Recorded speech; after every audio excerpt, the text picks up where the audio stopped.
তো এমন দুর্ঘটনার সম্মুখীন আমরা হব আমরা কেউই ভাবতে পারিনি। তো হ্যালো এভরিওয়ান, দিনটা ছিল সেদিন সানডে। আমরা বেরিয়েছিলাম এক জায়গায় ঘুরতে যাওয়ার জন্য। তো বেশ খুশি খুশি বেরিয়েছি, এদিকে আমরা সবাই সাজুগুজু করে তারপর আমরা যাওয়ার পথে বেরিয়ে পড়েছি। বেশ ভালোই আমরা যাচ্ছিলাম। তারপর জানি না হঠাৎ করে এইভাবে মুষলধারে বৃষ্টি শুরু হবে আমরা কেউই ধারণা করতে পারিনি। মামার গাড়িতে একটু প্রবলেম থাকার জন্য আমরা এখানে আটকে গেছি, গাড়ি আর এগোনো যাচ্ছিল না বৃষ্টির মধ্যে। তারপর কিছুক্ষণ এভাবে বসে থাকার পর প্রায় 1 থেকে 1.5 ঘন্টার মধ্যে রাস্তার অবস্থা দেখো। এইরকম রাস্তার অবস্থা হবে আমরা কেউই ভাবতে পারিনি। না চাকা একদম ভিজে গেছে।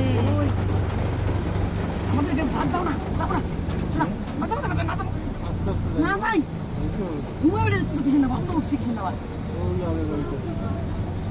কেন এত দেখছি দাও তুমি তো বললাম জলটা নামো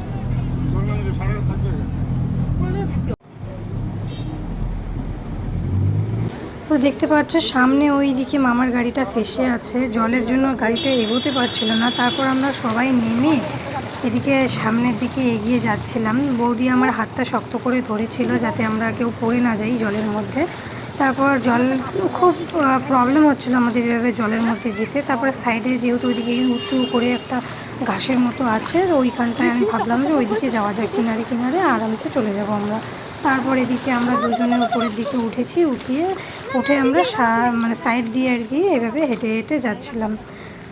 তো কী আর করা যাবে, তারপর তো মামার গাড়িতে একটু প্রবলেমই দিচ্ছিলো। তখন আমরা মামা অফিসের গাড়িকে ফোন করে ডেকে নিল। তারপর মামা সেই গাড়িতে করে যাচ্ছিলো আর আমরা এদিকে অফিসের গাড়িতে করে চলে আসলাম। খুবই খারাপ দিন ছিল।